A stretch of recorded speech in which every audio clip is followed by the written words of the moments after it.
மீனாட்சி மாமியார் தன் கைமணத்தின் மீது அதிக நம்பிக்கை கொண்டவர், ஊர் கௌரவத்தை விரும்புபவர். பார்வதி மூத்த மருமகள், அமைதியானவள், பாரம்பரிய சமையல் நுணுக்கங்கள் தெரிந்தவள். சீதா இளைய மருமகள், நவீன சமையல் மற்றும் அலங்காரத்தில் ஆர்வம் கொண்டவள். பார்வதி, சீதா, இங்க பாருங்க. இந்த வருஷம் சமையல் போட்டியில நம்ம குடும்பம்தான் ஜெயிக்கணும். அந்த கமலாவோட குடும்பம் போன வருஷம் ஜெயிச்சதுல இருந்து ரொம்பத்தான் ஆடிக்கிட்டு இருக்காங்க. இந்த முறை நம்ம கைவரிசையே காட்டணும். அத்தை, இதுல நான் கலந்துக்கலாமா? நான் இன்டர்நெட்ல நிறைய ஃபியூஷன் ரெசிபி கத்துக்கிட்டு இருக்கேன். நாம ஏதாவது வித்தியாசமா செஞ்சு அசத்தலாம். வித்தியாசமாவது கத்திரிக்காயாவது நம்ம ஊரு பாரம்பரிய கல்யாண பிரியாணியும் எண்ணெய் கத்திரிக்காயும் செஞ்சாலே போதும். அந்த ருசிக்கு முன்னாடி எவனும் நிக்க முடியாது. பார்வதி, நீதான் எனக்கு ஒத்தாசியா இருக்கணும். போட்டிக்கு இன்னும் ஒரு வாரமே இருந்தது. சமையலறையில் தீவிர பயிற்சி நடந்தது. மீனாட்சி அம்மியில் மசாலா அரைக்கச் சொல்ல, சீதா மிக்சியில் அரைக்கலாம் என்றாள். அம்மியில் அரைச்சாதான் மனம் வருண்டி சீதா. இந்த மிக்ஸி சமையலெல்லாம் அந்த பக்குவத்தை கொடுக்காது. அத்த, காலம் மாறிடுச்சு. நாம டெக்னாலஜிய பயன்படுத்தினா நேரமும் மிச்சமாகும், வேலையும் சுலபமாகும். சரி சரி, 2 பேரும் சண்டை போடாதீங்க. நாம 2 முறையையும் கலந்து செய்வோம். அத்தை சொல்ற மாதிரி மசாலா அரைப்போம், சீதா சொல்ற மாதிரி அலங்காரம் பண்ணுவோம். போட்டியின் நாள் வந்தது. பெரிய மேடையில் பல குடும்பங்கள் சமைத்துக் கொண்டிருந்தனர். பக்கத்து அடுப்பிலிருந்த கமலா மீனாட்சியின் சமையலை கெடுக்க ஒரு சதி செய்தாள். மீனாட்சி தண்ணீர் எடுக்க சென்ற நேரத்தில் கமலா யாரும் பார்க்காதபோது மீனாட்சியின் பிரியாணி அண்டாவில் ஒரு கை நிறைய உப்பை கொட்டிவிட்டாள். ஐயோ அத்தே, என்ன இது?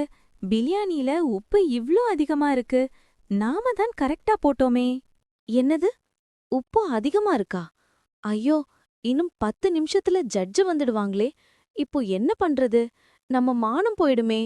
மீனாட்சியும் பார்வதியும் கையை பிசைந்து கொண்டு நிற்க, சீதா தன் செல்போனில் ஒரு கிச்சன் ஹேக் தேடினாள்.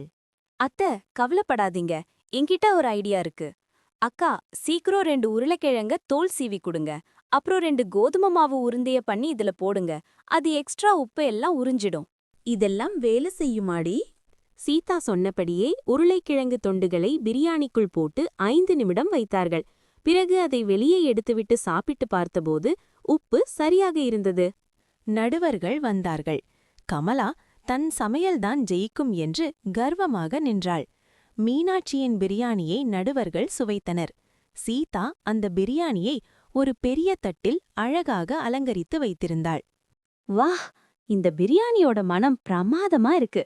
அந்த பாரம்பரிய மசாலாவும் இந்த நவீனமான அலங்காரமும் சேர்ந்து ஒரு முழுமையான விருந்த கொடுத்திருக்கு. இதுதான் எங்க ஊரோட பெஸ்ட் பிரியாணி. மீனாட்சி அம்மாள் குடும்பத்திற்கு முதல் பரிசு வழங்கப்பட்டது. கமலா தன் தவற்றை உணர்ந்து தலை குனிந்து நின்றாள். வீட்டுக்கு வந்ததும் மீனாட்சி அம்மாள் தன் 2 மருமகள்களையும் கட்டிப்பிடித்துக் கொண்டார். பார்வதி, உன்னோட பொறுமையும் சீதா உன்னோட இந்த ஸ்மார்ட் அறிவும் இல்லனா இன்னிக்கு நான் தலை குனிஞ்சு நின்றுப்பேன். வெறும் பழமை மட்டும் போதாது, காலத்துக்கு ஏத்த மாதிரி நம்மள மாத்திக்கணும்னு இன்னிக்குதான் புரிஞ்சுக்கிட்டேன். அத்தை, உங்க மசாலா பக்குவம் இல்லனா இந்த வெற்றி கிடைச்சிருக்காது. நாம 3 பேரும் சேர்ந்தா எந்த போட்டியிலையும் ஜெயிக்கலாம். நிச்சயமா அத்தை, ஒற்றுமையே பரும். மீனாட்சி அம்மாள் சமையல் திலகம் விருதை வீட்டு வரவேற்பறையில் மாட்டினார். அந்த வீட்டில் மசாலாவின் மணமும் மருமகள்களின் அன்பும் எப்போதும் போல நிறைந்திருந்தது. நீதி: இக்கட்டான நேரத்தில் நிதானத்தை இழக்காமல் புதிய வழிகளை தேடினால் எந்த பிரச்சனையையும் தீர்க்கலாம். மீனாட்சி மாமியார், வீட்டை விட்டு வெளியே கிளம்பவே தயங்குபவர், பழைய பாத்திரங்கள் மீது அதிக பாசம் கொண்டவர். பார்வதி மூத்த மருமகள், குடும்பத்தின் பேக்கிங் நிபுணர், எதையும் மறக்காமல் எடுத்து வைப்பவர். சீதா இளைய மருமகள், பயண விரும்பர், எல்லாவற்றையும் விளாக் எடுக்க துடிப்பவர். ஞாயிற்றுக்கிழமை காவை. வழக்கம் போல மீனாட்சி அம்மாள் டிவியில் பக்தி பாடல் கேட்டுக்கொண்டிருந்தார். சீதா தன் போனில் அழகான ஒரு பண்ணை வீட்டின் ஃபார்ம் ஹவுஸ் வீடியோவை பார்த்து கொண்டிருந்தாள். அத்தை, இதோ பாருங்க, இந்த இடம் நம்ம ஊருக்கு பக்கத்துல தான் இருக்கு. எவ்வளவு பச்சை பசேல்னு இருக்கு. நாம ஏன் இன்னைக்கு ஒரு டே அவுட்டிங் போகக்கூடாது? எதுக்கு? காசு செலவு பண்ணியா? வீட்ல நிம்மதியா மின்விசிறி அடியில உட்காந்து பழைய சோறு சாப்பிடுற சுகம் வேற எதுல இருக்கு? நான் வரல. நீங்க வேணா போயிட்டு வாங்க. அத்தை, நாம நம்ம பழைய தோட்டத்து வீட்டுக்கு வேணும்னா போயிட்டு வருவோமா? அங்க இருக்கிற கிணத்து தண்ணியில குளிச்சு மரத்தடியில சமைச்சு சாப்பிட்டா உங்களுக்கும் பழைய ஞாபகம் வரும்ல? க்குமே. சரி, கிளம்புங்க. ஆனா கடையில ஒரு பொட்டல் 1 மணி நேரத்தில் வீடே போர்க்களமானது. பார்வதி அரிசி, பருப்பு, புளி, எண்ணெய் என ஒரு மளிகை கடையையே எடுத்து வைத்தாள். சீதா தன் கேமரா, ட்ரைபாட், பவர் பேங்க் என எலக்ட்ரானிக் கடை ஒன்றை தயார் செய்தாள். பார்வதி, அந்த பெரிய பித்தள அண்டாவையும் எடுத்துக்கோ. அதுல சமைச்சாதான் ருசி வரும். சீதா, அந்த போனை வச்சுட்டு ஒரு 4 பாயை எடுடி. அத்தை, கார்ல அவ்வளவு இடம் இல்ல. நாம சிம்பிளா போவோம். கார் கிளம்பியது. சீதா விளாக் எடுத்துக்கொண்டே வர மீனாட்சி பழைய பாடல்களை பாடிக்கொண்டு வந்தார். திடீரென ஊருக்கு ஒதுக்குப்புறமான ஒரு மண் சாலையில் கார் புஸ் என்ற சத்தத்துடன் நின்றது. Tyre puncture. அத்தை, பக்கத்துல தான் நம்ம தோட்டம் இருக்கு. நாம அங்க நடந்து தோட்டத்திற்கு வந்து சேர்ந்தனர். ஆனால் ஒரு பெரிய சிக்கல். தோட்டத்து வீட்டின் சாவி டிரைவரிடம் காரிலேயே இருந்துவிட்டது.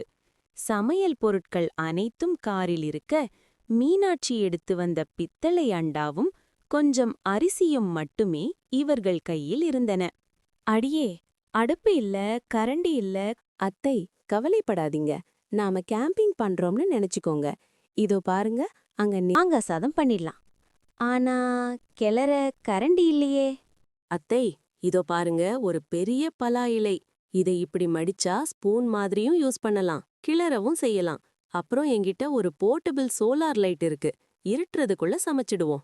மீனாட்சி தன் புடவை தலைப்பால் அண்டாவை பிடித்துக்கொள்ள பார்வதி விறகு அடுப்பில் உலைய வைத்தாள். சீதா அந்த முழு நிகழ்வையும் சினிமாட்டிக்காக வீடியோ எடுத்தாள். ஆஹா, அந்த விறகு அடுப்பு வாசனை, மாங்காயோட புளிப்பு, இந்த ஏசி ரூம்ல சாப்பிடுற பிரியாணி கூட இதுக்கு ஈடாகாதுடி. சீதா, உன் அந்த போன்ல ஒரு போட்டோ எடு, என் தம்பிக்கு அனுப்பணும். கார் பஞ்சர் ஆனது கூட ஒரு விதத்துல நல்லதுதான். இல்லைனா நாம இந்த அனுபவத்தை தவற விட்டிருப்போம்.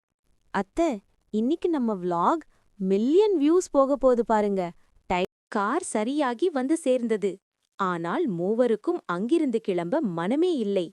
நவீன வசதிகள் இல்லாவிட்டாலும் அன்பும் அனுபவமும் இருந்தால் ஒரு மரத்தடி கூட ஸ்வர்க்கமாகும் என்பதை அந்த பயணம் அவர்களுக்கு உணர்த்தியது.